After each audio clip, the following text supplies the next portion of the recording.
Merci d'être sur la télévision La Barre pour suivre le journal de ce jour, vendredi 27 juin 2025. Mesdames et messieurs, bonsoir et bienvenue à cette édition en ce jour saint de l'Islam. Demain, samedi 28 juin 2025, interviendra la cérémonie d'ouverture des travaux de la première session du Conseil consultatif de la refondation au Centre international de conférence internationale Mahatma Gandhi de Niamey. Le démarrage des travaux de cette institution est vivement attendu par les Nigériens qui s'expriment en ces termes. Et nous osons quand même espérer que ce n'est pas le nombre, c'est vraiment en tout cas ce qui attendent des personnes en tout cas désignées, ce qui est sûr représentatif pour nous. On souhaite quand même que ça soit une réussite vu vraiment ce qui attend et ce que le peuple attend d'eux.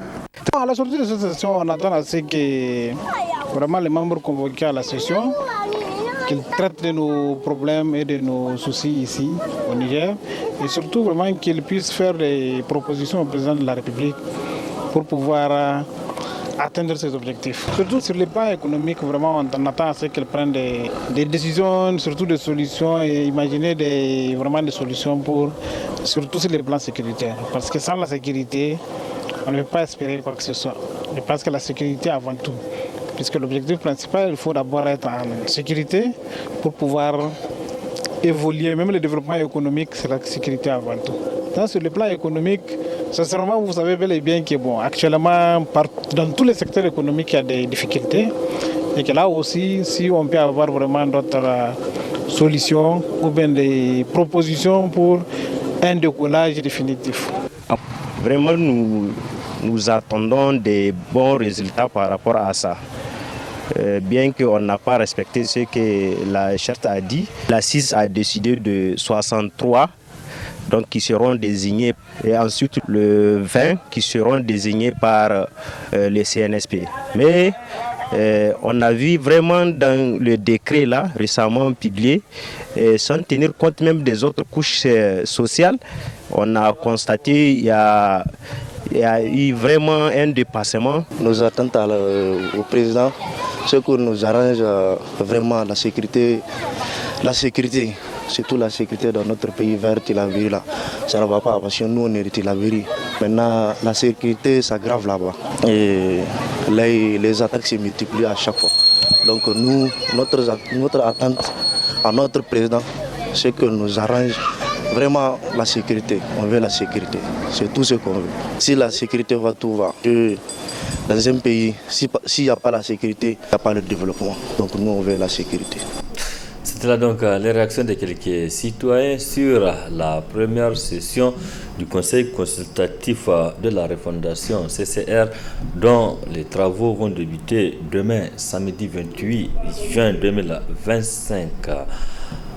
Autre aspect de cette édition, deuxième journée, c'est vendredi 27 juin 2025, des épreuves du brevet d'études du premier cycle BPC session 2025 qui se déroule normalement sur l'ensemble du territoire national. Hier, lors de la cérémonie de lancement de ces examens ici à Niamey, précisément au lycée Issa Korombe, le gouverneur de la région a exhorté les candidats à compter sur leurs propres efforts et d'éviter les tricheries. On l'écoute. L'année s'est déroulée normalement.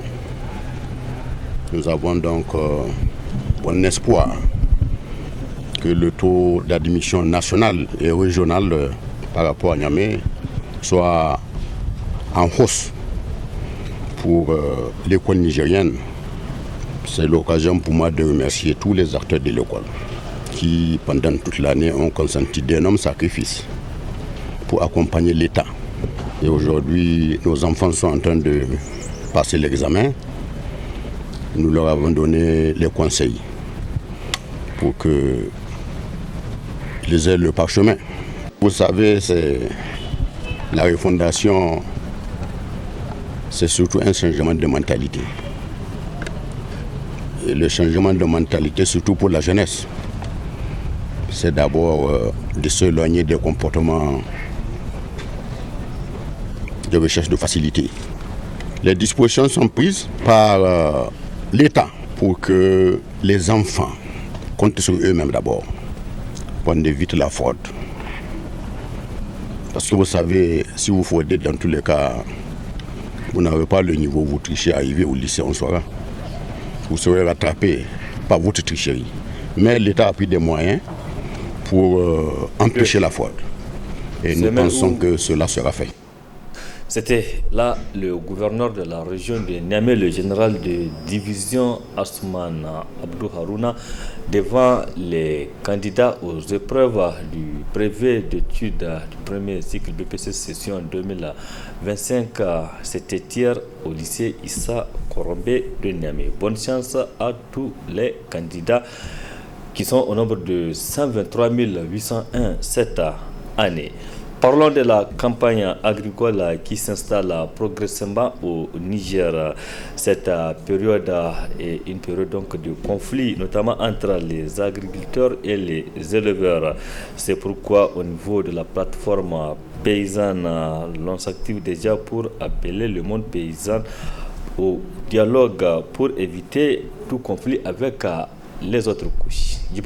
C'est à cette période que parfois il y a une opposition entre l'activité agricole et l'activité d'élevage. Parce que nous voudrions que les gens comprennent que c'est une opposition entre l'agriculture et l'élevage, mais pas entre des ethnies. Nous voudrions que ça soit très clair, mais malheureusement, parfois les gens renvoient ça au niveau ethnique. Alors ce que nous voudrions dire, c'est que l'année dernière, nous avons eu à sillonner l'ensemble des 8 régions du Niger. Et on s'est basé sur les textes qui régissent le secteur rural, surtout la question foncière.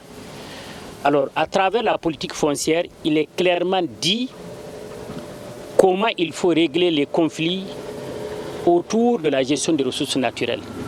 Ces conflits, surtout à cette période, c'est les conflits liés à l'obstruction des couloirs de passage, à l'obstruction des espaces pastoraux, le non-respect parfois des aires de pâturage, et parfois aussi les éleveurs aussi qui ne respectent pas les couloirs de passage ou les espaces pastoraux. Alors ce que nous disons, quel que soit le cas de figure, ce qui est conseillé, c'est d'abord de dialoguer. C'est à travers le dialogue qu'on arrive toujours à régler les problèmes. Alors donc à travers les textes, il est dit comment il faut régler les conflits au cas où il y a des conflits. S'il y a des couloirs qui ont été obstrués, aujourd'hui il y a des commissions foncières du niveau village jusqu'au niveau national. Donc c'est de s'adresser à ces commissions pour que ces commissions puissent constater effectivement que ces couloirs-là n'ont pas été respectés par les agriculteurs. Idem, si aujourd'hui des éleveurs ne suivent pas le couloir de passage et qu'ils rentrent dans des champs, là aussi les textes ont prévu en cas de dégâts, comment il faut évaluer ces dégâts. Donc nous demandons, que ce soit aux éleveurs, que ce soit aux agriculteurs, de respecter ces orientations, ces textes. Parce que ce sont ces textes-là qui peuvent nous permettre de vivre en paix. Le deuxième élément, c'est les gens qui sont chargés d'exécuter ou de la mise en œuvre de ces textes-là. Que ce soit la chefferie traditionnelle, que ce soit les juridictions, que ce soit les préfets ou en tout cas toutes les autorités, ce que nous demandons, c'est que les gens soient sages, que les gens aillent vers la vérité. Parce que ce qui pose problème parfois, c'est que les gens ne vont pas vers la vérité. On a tendance à suivre un côté ou on a tendance à, en tout cas, prendre position. Le rôle de l'administration, c'est d'être neutre. Celui qui n'a pas raison, c'est de lui dire tu n'as pas raison et de trouver les mécanismes pour aller vers le consensus. Il y a un texte d'ailleurs, il y a un message qui a été envoyé par le ministère de l'Intérieur dans ce sens. Ce message a été en tout cas proposé par le ministère de l'Agriculture et de l'Élevage et ce message a été envoyé à l'ensemble des gouverneurs, à l'ensemble des préfets, à l'ensemble des maires pour que en cet début de campagne, les gens puissent en tout cas démarrer la campagne dans de bonnes conditions et nous espérons que les messages que nous avons passés l'année dernière, les caravanes que nous avons, ces messages ont été entendus et que ces messages vont être respectés parce que la paix n'a pas de prix. Quel que soit le nombre de troupeaux, ça ne représente pas une personne. Quel que soit le nombre de bottes, ça ne représente pas une personne. Nous prions pour que nous ayons une bonne campagne, nous prions pour qu'il y ait moins de conflits, nous prions pour que, en tout cas, la paix puisse revenir au Niger. C'était Djibo Bagna, président de la plateforme paysanne, qui appelle les acteurs du monde rural au dialogue, notamment pendant cette période de la saison de pluie qui va commencer, période propice de conflit entre les agriculteurs et les éleveurs. On ne le souhaite pas. Du 7 au 10 août 2025 prochain va se tenir ici même à Niamey la rencontre internationale sur la langue et les cultures Songhai Jarma Dandi, donc récit en abrégé. En prélude à ce grand rendez-vous culturel, les femmes de cette structure vont organiser un forum sur le thème Femmes, paix et sécurité dans l'espace AES. Précision Ismaël Moumouni, Ibrahim Abdou. Franche importante de la population du Niger, les femmes seront de la partie à la rencontre culturelle internationale sur la langue et les cultures Songhai Jarma Dandi, prévue du 7 au 10 août prochain à Niamey. Ces femmes vont marquer de leur empreinte à ce grand événement à travers une conférence sur le thème Femmes, paix et sécurité dans l'espace AES. Ce forum des femmes, nous allons nous pencher sur un thème qui nous tient à cœur, qui est Femmes, paix et sécurité dans l'espace AES, les défis qui nous attendent et les perspectives. Donc c'est pour cela que nous avons rencontré les femmes pour dire l'importance maintenant du forum que nous allons organiser en marge de la rencontre et pour pouvoir avoir leur adhésion. Le choix des thèmes, vous n'êtes pas sans savoir que le Niger est en guerre. Nous sommes vraiment en guerre avec ces djihadistes, comme je l'ai dit. On nous impose une guerre sans image, une guerre sans visage, une guerre qui ne dit pas son nom. Nous ne sommes pas habitués à la guerre. Nous sommes un pays paisible et maintenant nous sommes rentrés dans un carcan où nous sommes obligés maintenant de travailler avec nos cerveaux pour savoir comment s'en sortir. Ces gardiens de la culture et de la tradition s'engagent à édifier le public sur de nombreuses questions liées à la sécurité. Le public, nous les attendons, surtout nous attendons les femmes parce que nous avons l'intention de demander à l'État de nous envoyer des experts de guerre pour dire le comportement que les femmes et les enfants doivent adopter en cas d'attaque. Nous allons parler aussi des femmes déplacées internes, comment elles sont en train de vivre. Comment est-ce que celles qui les accueillent à Niamey, surtout, et dans les environs, comment est-ce qu'ils doivent accueillir ces gens? Parce que déjà, il y a un trouble psychologique avec ces femmes et ces enfants. Donc, il faut aussi une prise en charge psychologique pour nos enfants qui n'ont jamais entendu des balles crépir. Et maintenant, vraiment, c'est devenu un casse-tête. Et ça, c'est dès maintenant qu'il faut cette prise en charge-là. Du 7 au 10 août prochain, Niamey sera la capitale de la langue et les cultures Songhai Jarma Dandi à travers une rencontre culturelle internationale à laquelle vont participer des ressortissants de plusieurs pays africains et même leurs ressortissants de la diaspora. Oui, c'est mal. Moumouni, cette rencontre internationale sur la langue et les cultures Songhai Jarma Dandi aura lieu du 7 au 10 août prochain ici à Niamey. Aussitôt les grandes vacances s'annoncent, aussitôt certains jeunes scolaires se lancent dans des activités génératrices de revenus, plus précisément la vente de noix de doum.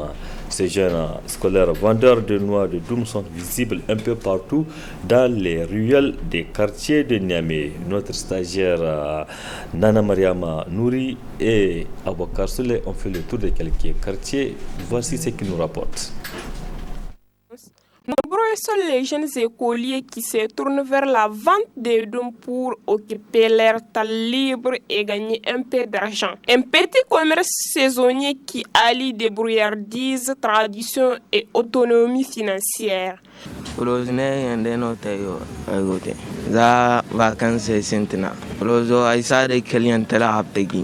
Je pars au marché à Abtei de Ntala pour m'approvisionner.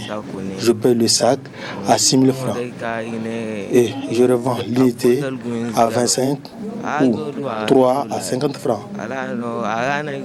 J'invite les autres jeunes à ne pas rester brebis, à chercher à faire une activité pour avoir des revenus.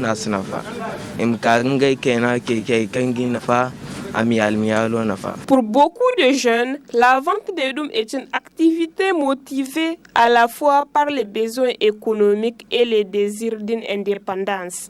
C'est une manière de ne pas rester à la maison sans rien faire, explique-t-il. J'ai fait cette activité pour avoir de l'argent. C'est au marché Haptegi que je pars acheter le noix d'eau.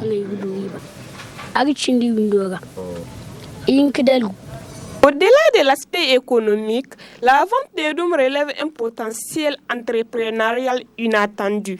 Certains jeunes développent de véritables stratégies de marketing en ajoutant un colorant sucré pour améliorer leurs marchandises. Le dimanche, pour avoir un peu d'argent, demi-sac, je l'achète à 2000. Je vends ça à 2,25. Oui, il y en a. Par exemple, si on achète pour 2000, on va trouver 1000 francs dedans au grand marché pour avoir un peu d'argent. Non, pour avoir un peu d'argent et acheter mes chaussures avec ce que j'aime. Ce n'est pas bien de rester à la maison. Je préfère faire ça pour gagner un peu d'argent et aider mes parents. Je les encourage pour venir vendre. C'est mes camarades. Alors que les fruits dorés du Doum continuent de rafraîchir les Niamey, il semble s'aimer aussi les graines d'une jeunesse plus entreprenante, consciente de ses moyens et de son avenir. Merci Nana Mariama Nouri et du courage à ces jeunes scolaires qui ont compris que la vie, il faut se débrouiller pour se vivre et pour subvenir à ses besoins et aider les parents. Du courage donc à eux. Point final de cette édition. Merci aussi à vous de l'avoir suivi. Restez en compagnie du programme de la télévision La Barri. Excellente nuit à toutes et à tous et bon début de week-end. Bonsoir.